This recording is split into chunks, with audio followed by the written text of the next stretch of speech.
The temperatures are soaring to the range of 22 degrees centigrade. The heat in the room sweltering for political aspirants whose survival depends entirely on the coveted and precious shield of graduation gowns and caps. But how much time is left before the melting begins? Johnson Sakaja is crossing his fingers. Then, the Houses of Parliament have been having their closing days.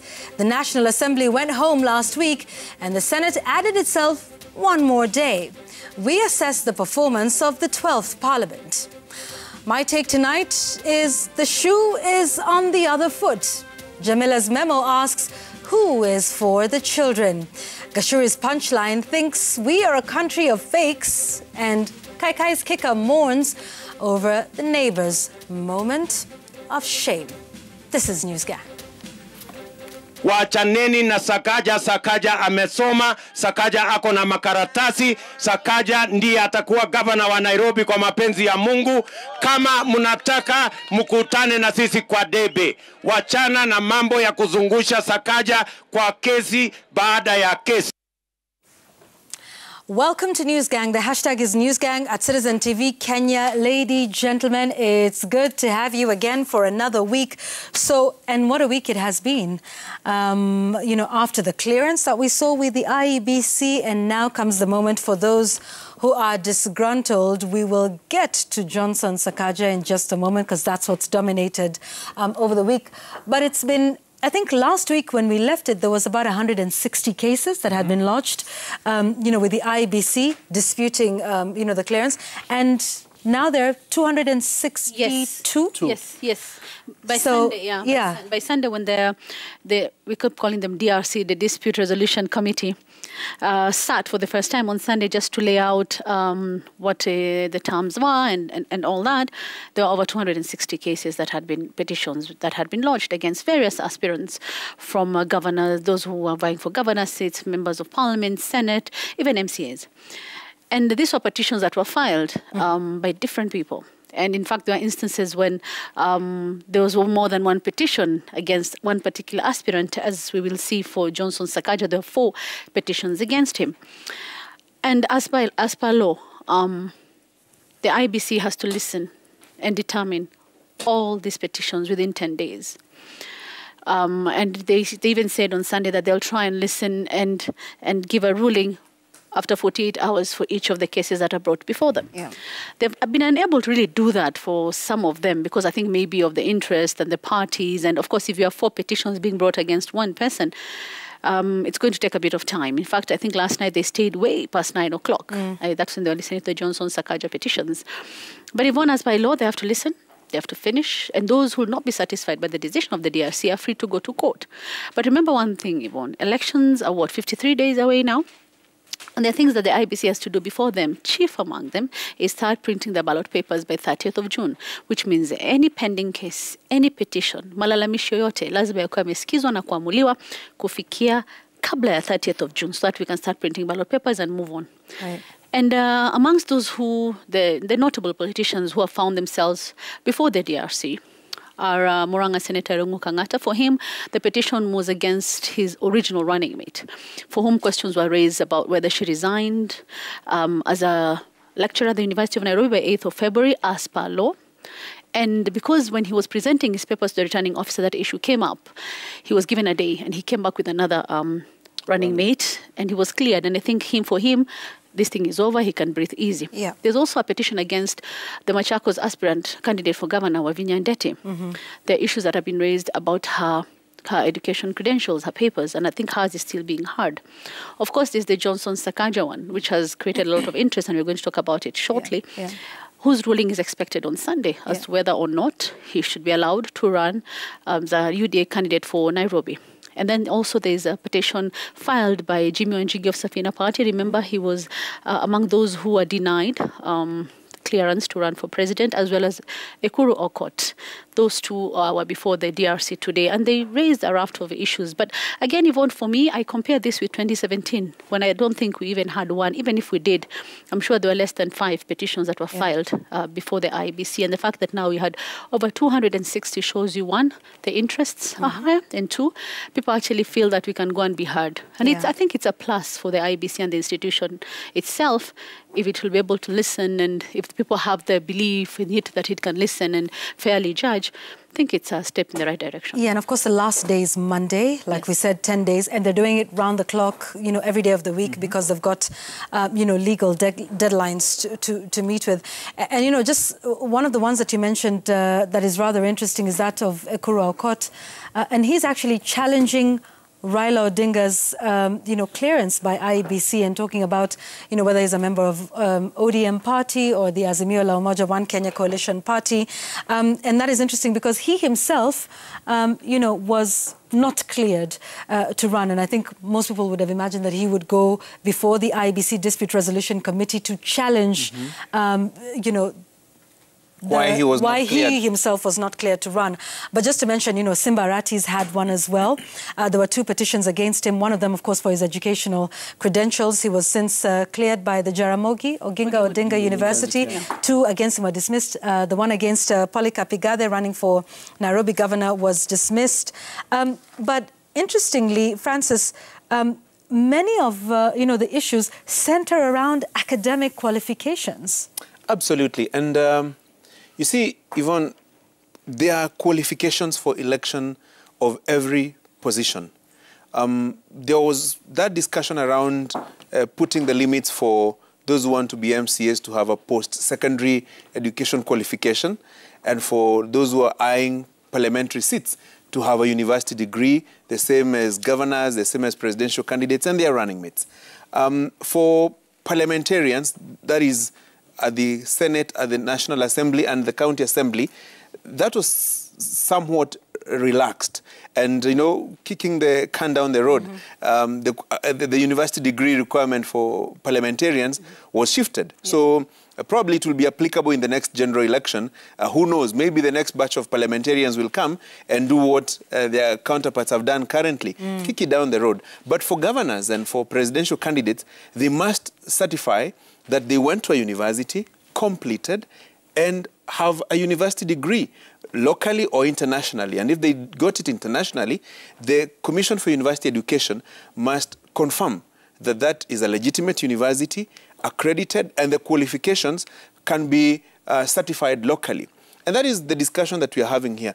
And it's not a new thing, by the way. You remember in 2013, Taraya Olekores, who was vying for the governor's seat in Kajiado County on a Jubilee ticket, was disqualified from vying simply because he presented a university degree that could not be authenticated. There was all manner of attempts to save him, to salvage his bid, which was unsuccessful. He even went to the High Court, and a 3-judge bench then led by Judge David Majanja agreed with the Commission for University Education that that aspirant did not meet the academic threshold and qualifications for vying, and he was disqualified. And so it's not something new. I get surprised that there are quite a number of people who are asking, so why do you require a degree to vie for a governor's seat? It has been a requirement since 2013. Now, the question is, how many of these gubernatorial candidates and even presidential candidates have legitimate academic papers? That's a fundamental question to ask. Because there are quite a number of people that you hear whispers.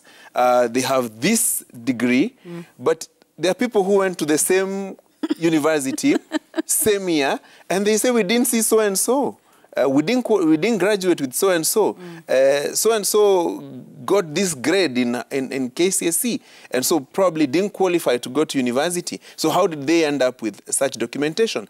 I mean, we've seen this discussion around degrees has elicited a lot of reaction. And I've followed quite a number of people in conversations, and they're saying, like, so-and-so claims to have a master's degree. And I know an undergraduate degree from this and that university, but we didn't see that person in that class. So there are quite a number of questions. I dare say, Yvonne, if everybody was lined up at Uhuru Park, or let's say Uhuru Gardens for purposes of this discussion because it's a new public facility, lined up there and told, present your legit papers, itakuwa kilio kubwa sana.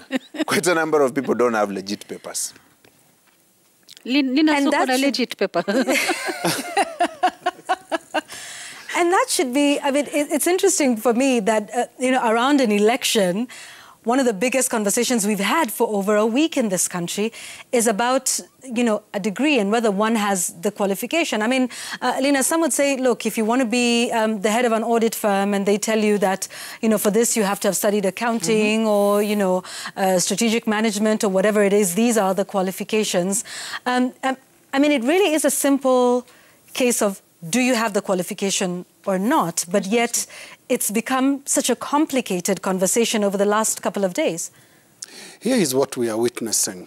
We are witnessing a failure of processes because we are almost conducting what should be the first stage of a process like this at the tail end.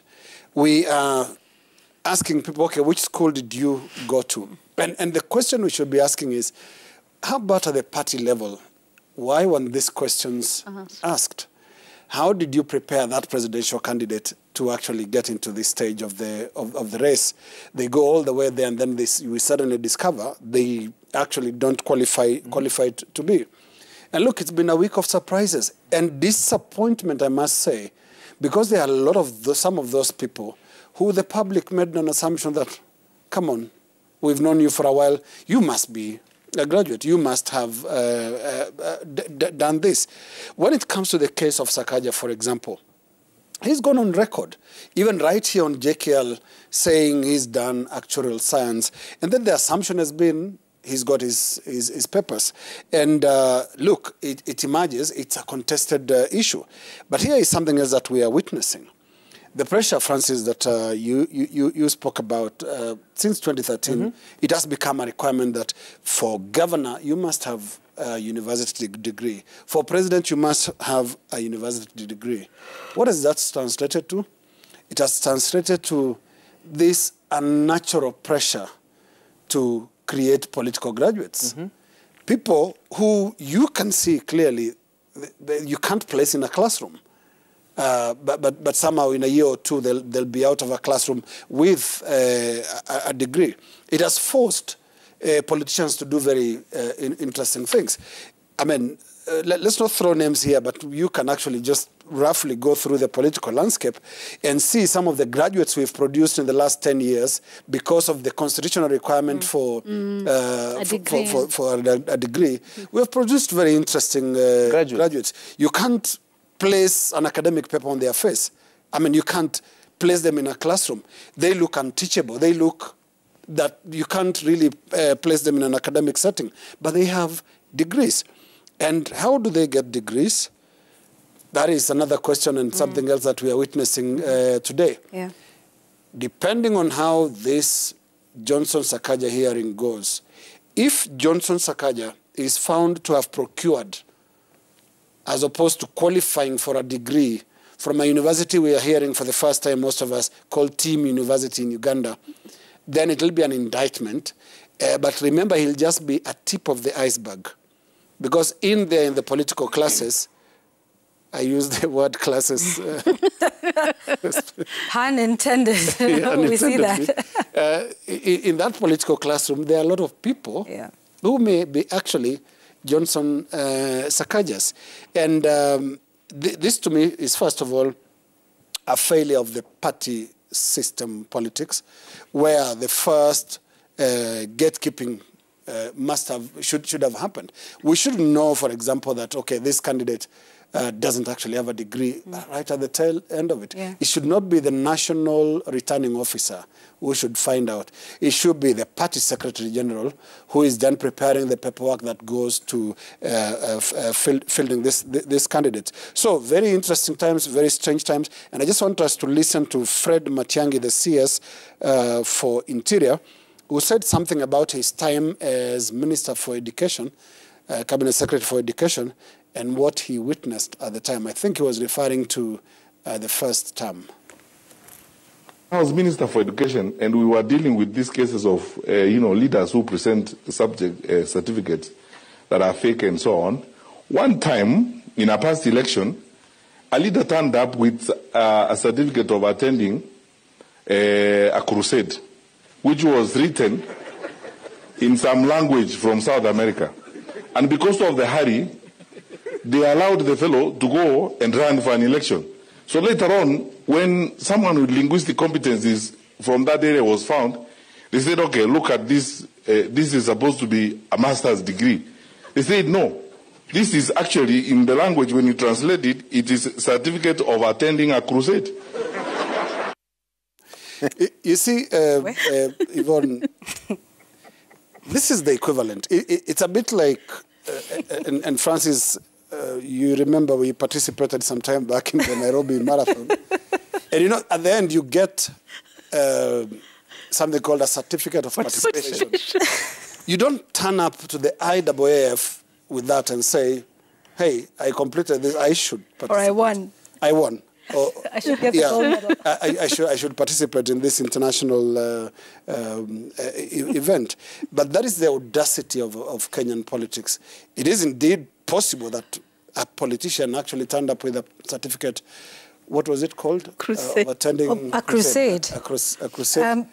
The name of the crusade must have sounded like a university. But you know, it's something interesting that you said, Linus, about process, and you know, and the manner in which, first of all, you authenticate a degree. If we recall, there was all of that correspondence that took place between the Commission for University Education and their counterparts in Uganda, and there was quite a few emails back and forth and correspondence back and forth on the 6th of June, leading up to the QUE actually recognizing the degree of Sakaja. And then afterwards, coming then to say, wait a minute, in light of the issues that have been raised, we are revoking our recognition of that as we continue with investigations. But yet, you know, just days before, there was all of this correspondence back and forth. But it's also an issue with, you know, what's happening within the IBC. Did Walter Mongare not get cleared by the IEBC, only for them to then say that there was something wrong with his academic qualifications? And so you start to ask yourself, how difficult can it be to ascertain a degree certificate, attendance, and to actually put this through? Because even with the IEBC matter with Walter Mongare, we did say it was messy. He was the first candidate to be cleared. And then they came back and said, oh, wait, hold up a minute. You know, there's a problem. He didn't, in fact, graduate. And yet we saw the entire process of him going from one desk to the next and presenting his papers that then satisfies Chebukati to say, look, you know, all your papers are in order, only for them to come back. So there's really questions about how we do things in this country, and how now you start to wonder, okay, so which is it? Is it, you know, correct? Is it not? And I think that's a question to be about the process, about. Yvonne, because if you, for instance, were to run for office and you, for whatever reason, you cannot find your documents, let's say maybe they got lost, they were stalling or any of that, you'll probably go to CUE, and it'll take you minutes, like literally minutes, for them to be able to find you in their system. Yeah, if you are genuinely a student in a university that is recognized by the Commission of University Education. But there are those aspirants who, I'm told, were at CUE offices for hours, from morning to evening, as the deadline for presenting your papers for nomination was approaching. I think up to 24 hours before, spending hours upon hours in the corridors of CUE waiting to be cleared over something that should take you minutes, as I said, because if you genuinely went to school and you graduated and you have your certificate, which by whatever reason, hauna, you'd go there and you'd be cleared. And then the fact that now you clear... Or even to your university, they'd be able to reprint the degree certificate and give you a transcript. Like at University of Nairobi, you go, you get a transcript, you need to go and just have it verified. You pay a fee for that, but then you will have it, it is somewhere, iko kwa system mahali. But then if you are unable to bring those documents, and you take us through this elaborate circus from CUE to Teams University, to IEBC, to the DRC, to now even a high court, because Sakaja also went to the high court. And in fact, questions started being raised on the day of the the nominations, when he was presenting his papers. One even before, because the questions were, has Sakaja presented his papers? Not yet.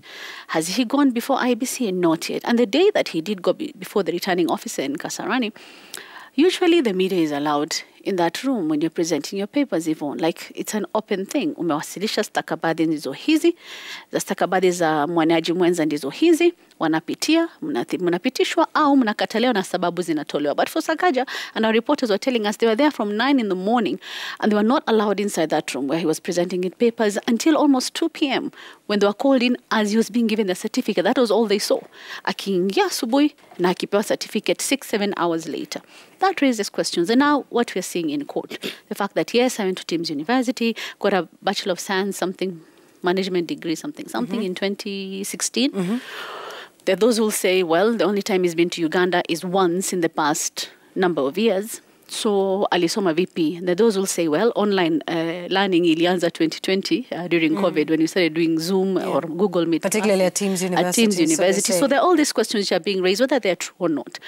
It should not be raised in terms of makaratasi yako ya shule. Ulifanya, ndio. Wapi stakabadhi, ndizo hizi. And we move on swiftly, even because it makes a mockery of the system, if you ask me. And when I was listening to Waziri Matiang'i, that someone actually had the audacity to go take a certificate of being in a crusade, thinking that that is enough to make you a leader. I mean, hey, when we set up these parameters of allowing you to go run for office, there's a reason for it, that you should have achieved a certain level of education for us to elect you.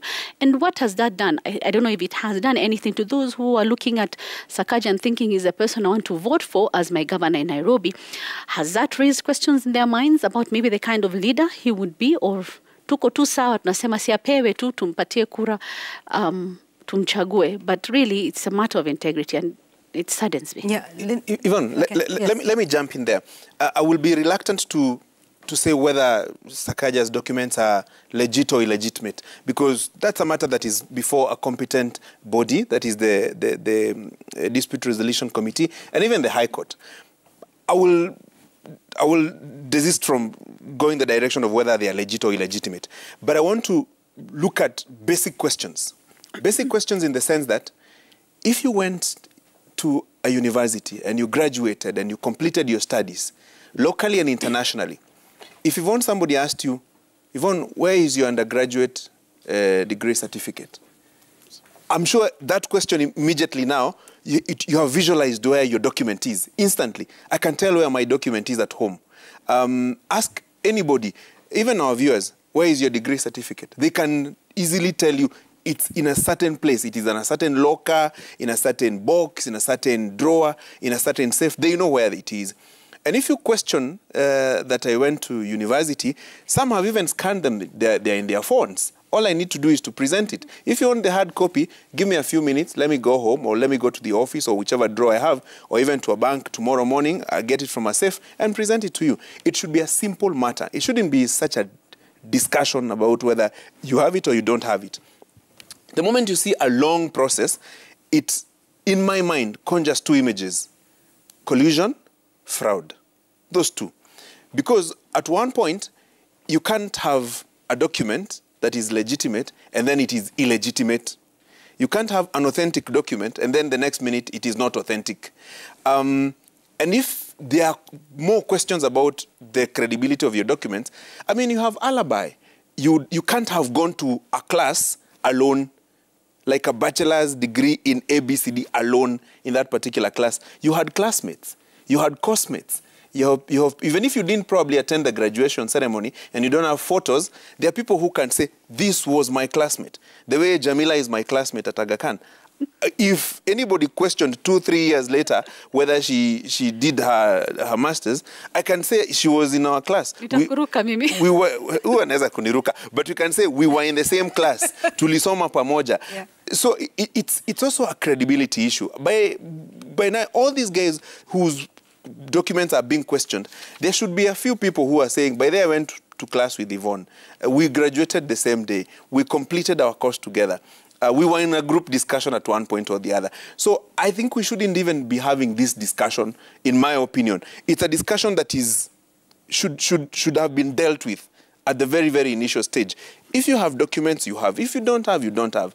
And you see, a university degree is not something that you acquire in an emergency situation, you must have deliberately gone to school, you must have been admitted to a university, there are transcripts, because you're talking about 4 years of a study, first year, second year, third year, fourth year. So where are the papers? And there are bodies that check it. So I think we are having a discussion, we have made it a national discussion, something that ought ordinarily not to have been discussed.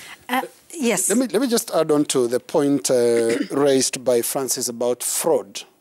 And we can't really escape the place of corruption in the education sector, and especially with regard to anything that involves politicians. Because in politics, what we have seen in the culture in our politics in Kenya is that culture of exceptions, that it applies to everybody else except for politicians. Let's remember the number of things we've been discussing across this electioneering period. When it comes to integrity, we've seen politicians asking for exception. That it applies to everybody else, but not me. When it comes to qualifications, they are also looking for exceptions because they want rules that are designed specifically to allow a free flow of a candidate from the time they conceptualize running for office and to the time they actually do that. They want to do this with as little interference in terms of rules as possible. And this is, and again, this can really not be overemphasized. The issue of the culture of acquiring those academic qualifications. If we were to be honest as a country and say, let's do, well, I can't call it a lifestyle audit, but maybe an academic audit of what our elected leaders possess.